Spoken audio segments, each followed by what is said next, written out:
Ezekiel, Kabanata 30.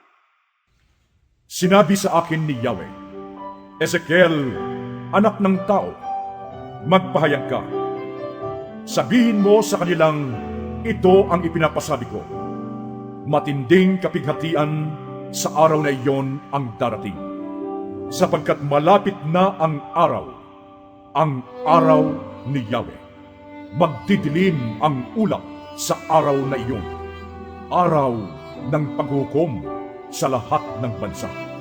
Sisiklab ang digmaan sa Ehipto. Maghahari sa Ethiopia ang matinding dalamhati kapag namatay na sa Ehipto ang maraming tao. Sasamsamin ang kayamanan ng buong bansa at iiwanan itong wasak.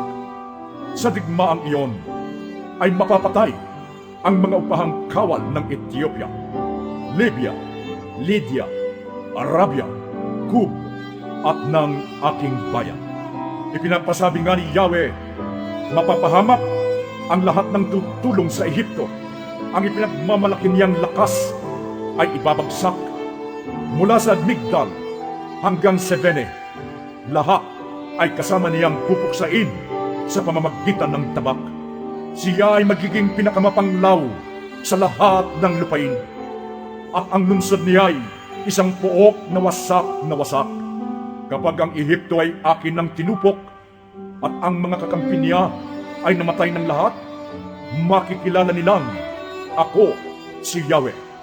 Sa araw na iyon, ang mga tagapagbalitay isusugo kong sakay ng mga sasakyang dagat upang bigyang babala ang Ethiopia na wala pa rin kabali-balisan.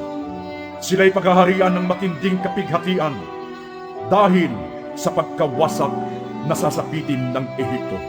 Ang araw na iyon ay mabilis na dumarating. Ito ang ipinapasabi ni Yahweh.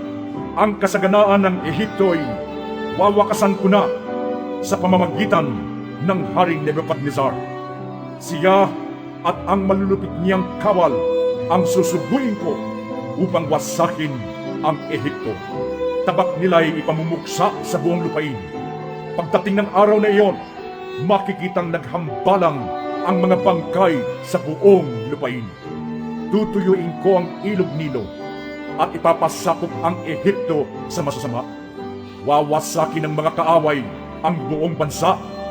Akong si Yahweh ang may sabi nito. Ipinapasabi ng Panginoong Yahweh, tuturugin ko ang mga Diyos-Diyosa nila. Gayon din ang gagawin ko sa mga rebulto sa Memphis. Wala nang tatayo na pinuno sa Ehipto. Takot ang paghahariin ko sa buong lupain. Ang dakong timog ng Ehipto ay gagawin kong pook na mapanglaw. Susunugin ko ang Zoan sa Hilaga at paparusahan ang punong lunsod ng Tebes. Ang galit ko'y ibubuhos sa bayan ng Pelusium na tanggulan ng Ehipto. Sisirain ko ang kayamanan ng Tebes. Tutupukin ko ang Ehipto. Mamamahay ang Pelusium sa matinding pighati. Gigibain ang pader ng Tebes at babaha sa lupain. Ang mga binata ng On at Bubastis ay papatayin sa tabak. Ang mga babae naman ay mabibihag. Ang araw ng Taknes ay magdidilim. Sa sandaling wakasan ko ang pananakop ng Ehipto at ang kapangyarihan niya ay putulin ko na. Matatakpan siya ng ulap at mabibihag ang kanyang mamamayan. Ganyan ang parusang igagawad ko sa Ehipto. Akong si Yahweh ay makikilala nilang lahat.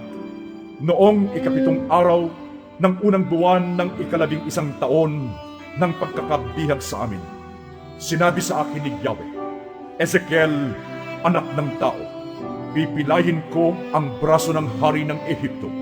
Hindi ko ito pagagalingin para hindi na makahawak ng tabak. Ito ang sinasabi ko. Ako'y laban sa hari ng Ehipto.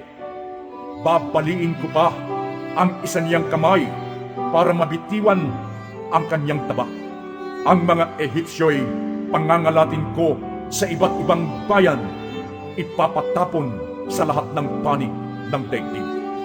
Palalakasin ko ang puwersa ng hari ng Babylonia at aalisan ko naman ng kapangyarihan ang hari ng Ehipto hanggang sa maging sugatan siya at umuungol na malugmok sa harapan ng hari ng Babylonia. Pahihinain ko ang hari ng Ehipto, ngunit palalakasin ko naman ang hari ng Babylonia. Kapag itinuro niya sa Ehipto ang tabak na ibibigay ko sa kanya, malalaman nilang ako si Yahweh. Pangangalatin ko sa lahat ng bansa ang mga Ehipsyo at ipapatapon sa iba't ibang dako. Sa gayon, makikilala nilang ako si Yahweh.